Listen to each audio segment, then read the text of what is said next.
Dear friends, hello, my dear listeners. How are you all? I hope that we are doing our best to serve our duties with utmost honesty and love. So, today we are going to begin a new chapter from the life of our master Sri Ramkrishna Paramhansa Dev. So, today we are going to explore the chapter Balaram Bose. Let's start. Balaram Bose of Bagh Bajar, Calcutta, came of a rich family, having landed estates in Orissa and farmed for its piety and generosity. From his youth, he was of a deeply religious turn of mind and lived a retired life in holy places, leaving the management of his estate to the care of his cousin and living on a small monthly allowance. He spent most of his time in meditation and prayer or in studying the Vaishnava scriptures. At Puri, he was attracted by the teachings of Sri Ramakrishna as they appeared in Keshav's journal. He felt a strong desire to see the man who could say such beautiful things about God. Just then, a friend who had already paid several visits to Sri Ramakrishna and had wonderful glimpses of his personality wrote to him about the God intoxicated saint and asked him to come to visit him. Balaram waited no longer, especially as it so happened that his daughter's marriage ceremony was to take place at that time in Calcutta. The day following his arrival in Calcutta in the year 1882, he started for Dakshineshwar.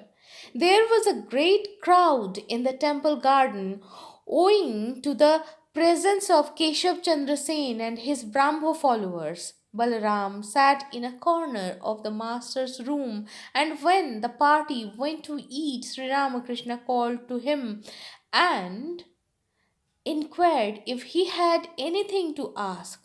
Sir, said Balaram, does God really exist? Certainly, replied the master.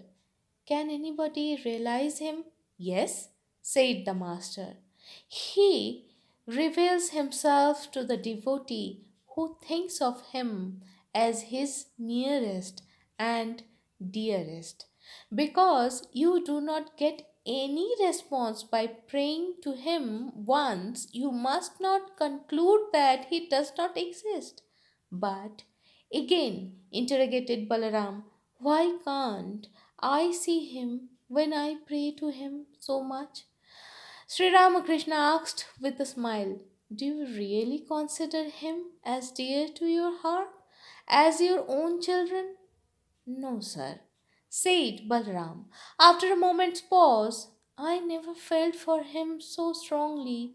The master said in an animated voice, pray to God, thinking him as dearer than your own self. Verily, I tell you, he is most attached to his devotees. He cannot but reveal himself to them. He comes to man before he is sought. There is none more intimate and more affectionate than God. Balram got new light from these words. Every word of what he says, he thought within himself is true. Nobody ever spoke to me so forcibly of God. The kindness of the Master appealed to Balaram even more than his words. Intuitively, he found in the sage of Dakshineshwar his monitor and friend. The man and his words made an indelible impression upon his heart. As he bowed reverently before the master to take his leave, the latter said, you must come again. Balaram cheerfully agreed. There was nothing else for him to do. He had become infected. When he returned home, his mind was full of thoughts of Dakshineshwar. Next morning, he went back and found the master alone. Sri Ramakrishna said, "Well, are you here? Very good. Sit down and have some rest. I was just now thinking of you. Where do you live? At Bagh Bazar, replied Balaram. The master again said, "And you have come all the way on foot?" "Yes, sir," answered Balaram. The master then asked him in detail about the members of his family, about his children, and other particulars, and at last said, "Look here. Mother has told me that you are one of us.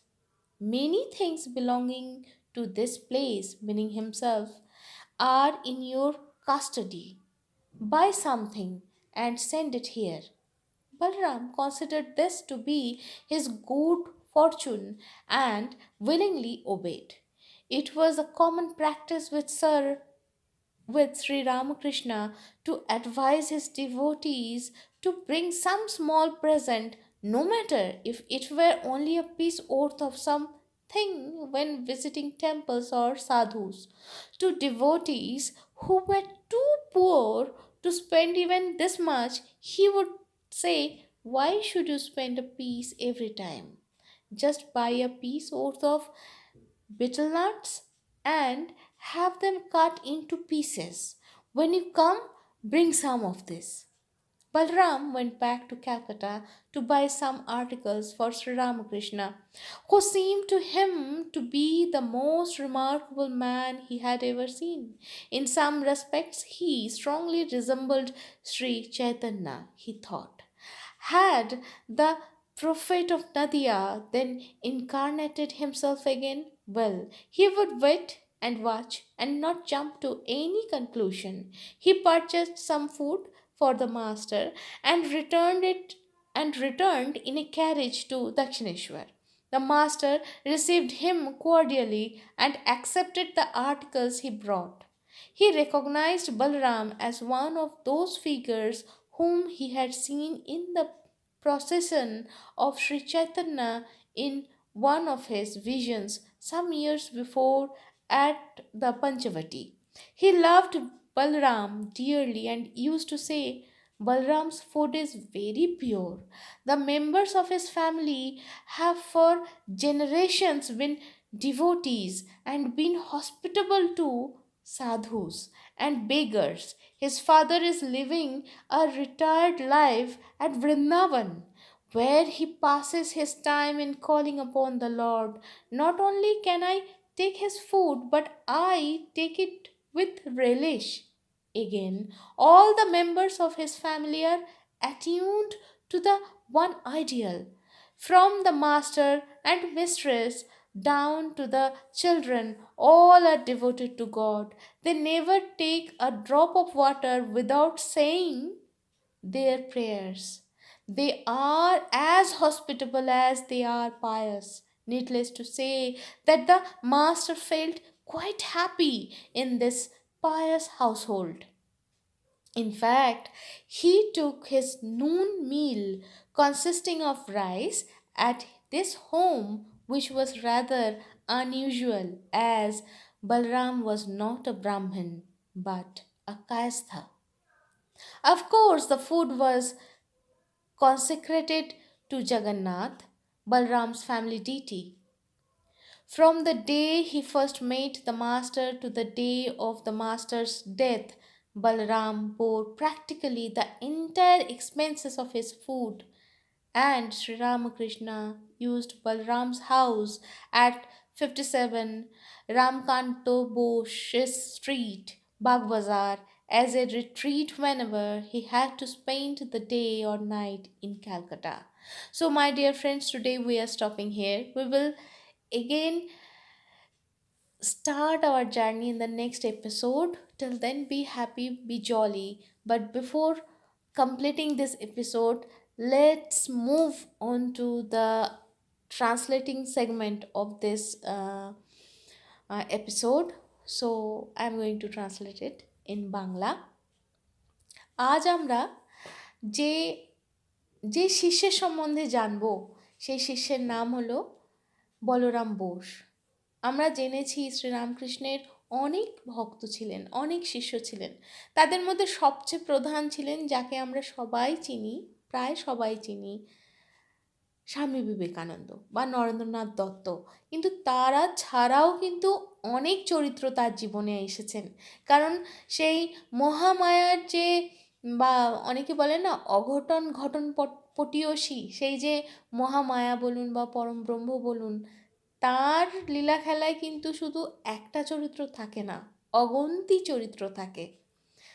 আমরা হয়তো সেরকম অনেক চরিত্রের সঙ্গে এই মূল চরিত্রগুলোর কোনো যোগসন্ধান খুঁজেই পাই না, যোগসূত্র খুঁজেই পাই না। যাই হোক, তো আজ আমরা পড়ে নেব, জেনে নেব বলরাম বোসের সম্বন্ধে।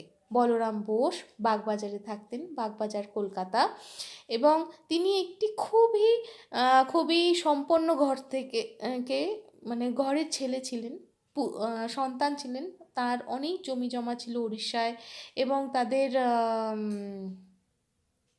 ওড়িশায় অনেক জমি জমা ছিল। শুধু তাই নয়, চাষবাসেরও জমি ছিল, এবং উনি খুবই দয়াপরবশ এবং খুবই হাতখোলা মানুষ ছিলেন, মানে অন্যকে সাহায্য করতেন।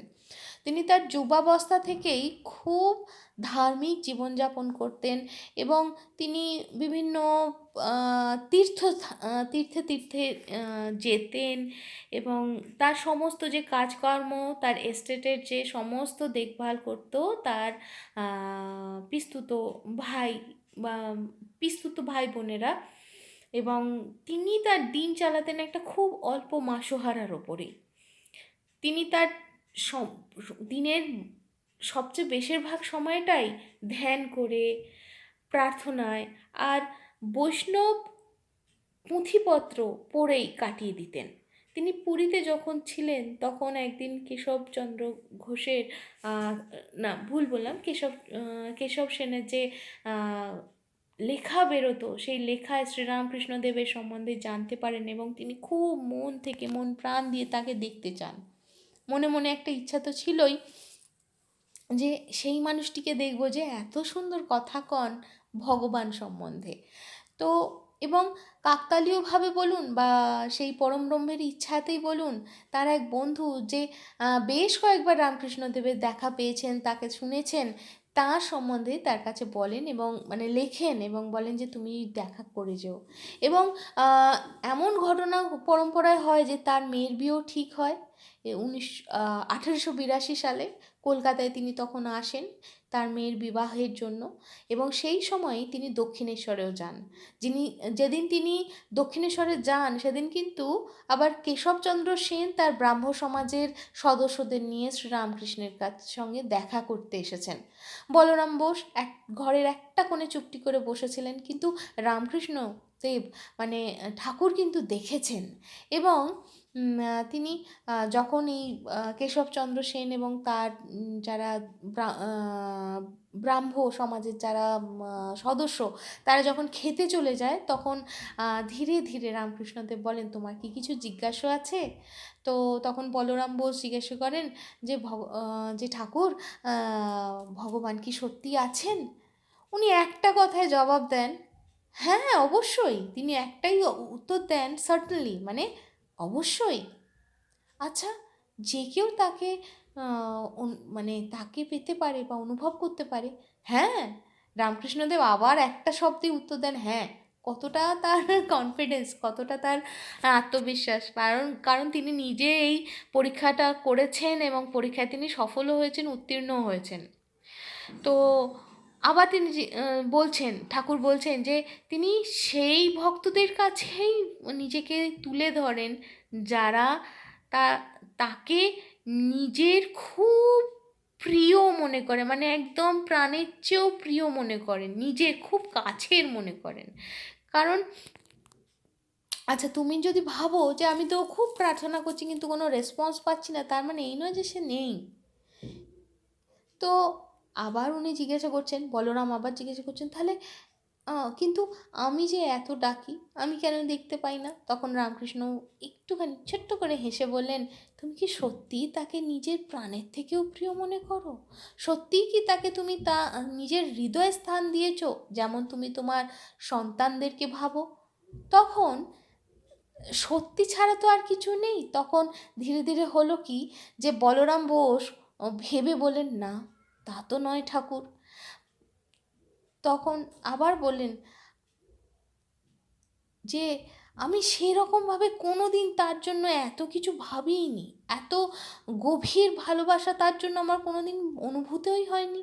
তখন ঠাকুর বললেন যে তুমি প্রার্থনা করো তার কাছে, তাকে ভেবে, তাকে নিজের আপন থেকে আপনতর ভেবে, যদি মানে নিজের থেকেও প্রিয় যদি ভাবো, তাহলে আমি বলতে পারি যে তার চেয়ে বেশি আপন আর কেউ হয় না।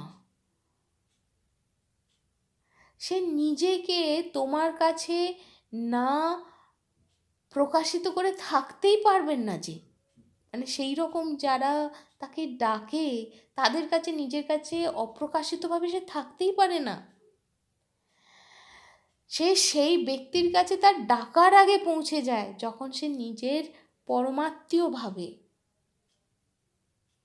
তার চেয়ে বেশি আপন, তার চেয়ে বেশি বেশি আমি অ্যাফেকশনেটেড কেন যে অনুবাদ করছি কৃপাময়, আমি জানি না। তবে সত্যি বলতে কি, তার চেয়ে বেশি আপন আর তার চেয়ে বেশি প্রিয়, মানে স্নেহ বৎসল আর কেউ হয় না, আর কেউ ভগবানের চেয়ে বেশি হতে পারে না। তো বলরাম বোস যেন এই শব্দগুলোতে নতুন নতুন আলো দেখতে পান। তার মনে হয় এই প্রত্যেকটা শব্দই সত্য। তিনি ভাবেন এটা ঠিক, এটা সত্য। কেউ এর আগে তার কাছে ভগবানের সম্বন্ধে এতটা জোর দিয়ে কিছু বলেননি, তার এটাই মনে হয়। এতটা এতটা কৃপা, মানে কি বলবো, যে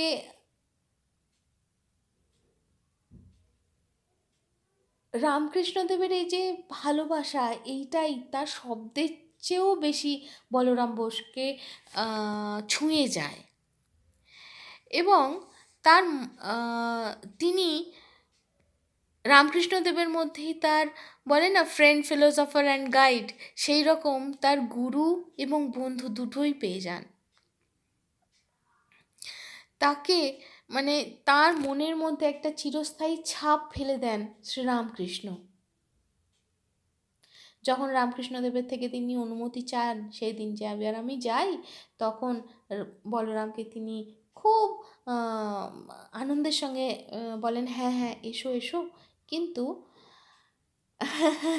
রামকৃষ্ণদেবের রামকৃষ্ণদেবের ওই যে ভালোবাসা, তাতে তিনি কিন্তু সিক্ত হয়েই গেছেন, মানে তো অলরেডি যা হওয়ার হয়ে গেছে। তা যখন তিনি বাড়িতে ফেরেন, তখন তিনি খালি দক্ষিণেশ্বরের কথাই ভাবছেন। পরের দিন সকালেও আবার তিনি যান। তখন রামকৃষ্ণদেব একলা ছিলেন। রামকৃষ্ণ জিজ্ঞাসা করলেন যে, আচ্ছা তুমি এখানে? খুব ভালো, খুব ভালো, বসো বসো, একটু জিরিয়ে নাও। জানো, আমি তোমার কথাই ভাবছিলাম। আচ্ছা তুমি থাকো কোথায়? বাগবাজারে, বলেন বলরাম। তো ঠাকুর তখন বলছেন, হ্যাঁ, তুমি এই এত দূর হেঁটে এসেছো? হ্যাঁ ঠাকুর। তখন ঠাকুর বললেন যে, মানে বলা নয়, জিজ্ঞাসা করলেন তাকে তার বাড়িতে কজন আছে, তার বাড়িতে কে কে রয়েছেন, সমস্ত কিছু। তারপরে শেষে বললেন, দেখো, মা আমায় বলেছেন দেখো, মা আমায় বলেছেন যে তুমি আমাদের একজন, অনেক কিছু তোমার কাছে আছে এই জায়গাটার জন্য। এই জায়গাটা বলতে এই দেহটা তিনি দেখিয়ে দেন, নিজের দেহটাকে দেখিয়ে বলেন যে তোমার কাছে আছে, তোমার কাছে গচ্ছিত আছে। আচ্ছা তুমি আমার জন্য কিছু, না আমার জন্য না, তিনি বলেন যে, ঠাকুর বলেন তুমি কিছু কিনে এনো এবং এটা এখানে পাঠিয়ে দিও।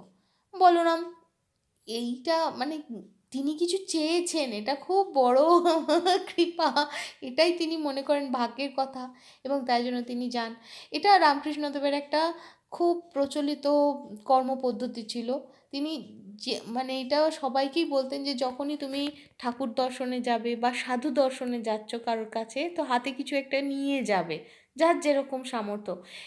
এমনকি তিনি এটাও বলতেন যে যদি তোমার কাছে সেই 1 পয়সাটাও না থাকে, একটা সুপারি কিনবে, সেটাকে কাটবে, কেটে তার ছোট্ট ছোট্ট অংশ নিয়ে সেই হিসাবেই যাবে, কিন্তু তার জন্য কিছু নিয়ে যেও, তো যতবার যাবে।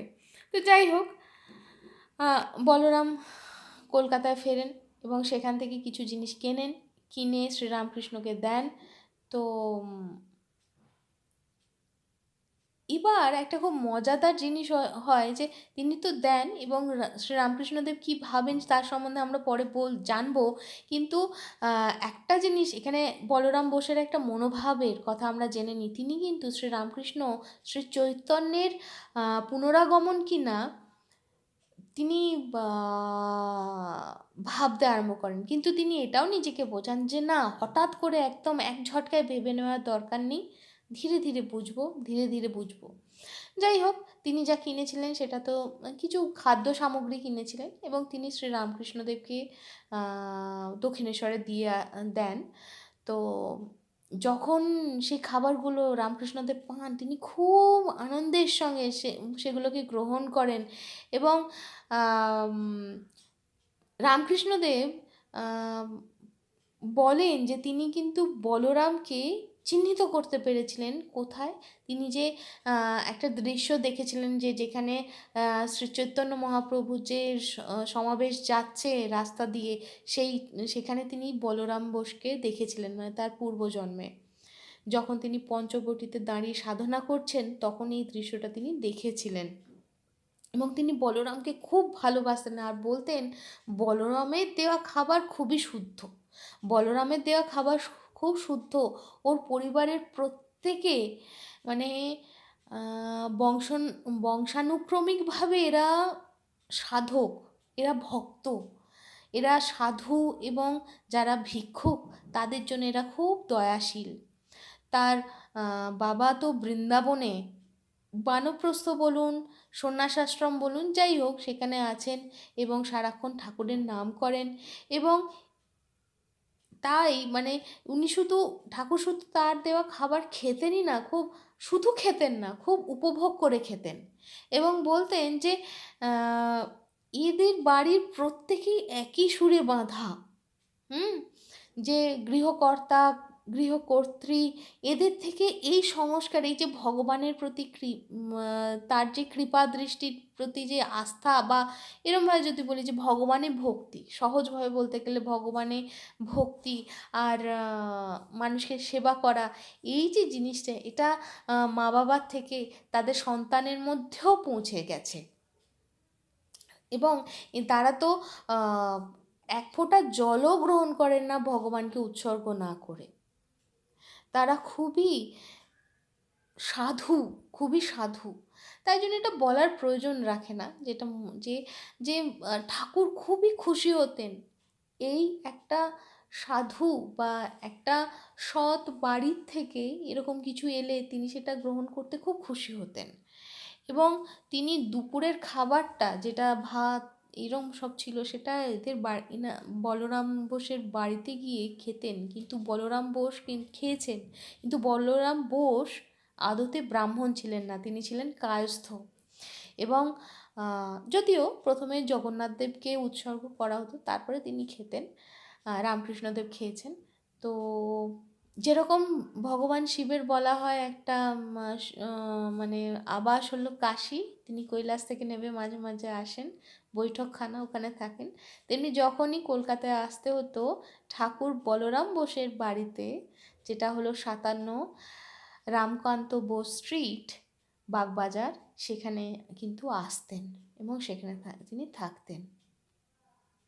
তো এই হলো আজকে এই এই অবধি আমরা জানলাম যে বলরাম বোস কে ছিলেন, তার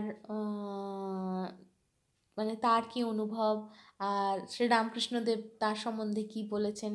এর পরবর্তী অংশ আমরা পরের দিন আবার জেনে নেব। ততক্ষণ পর্যন্ত সকলে ভালো থাকুন, আনন্দে থাকুন, টাটা।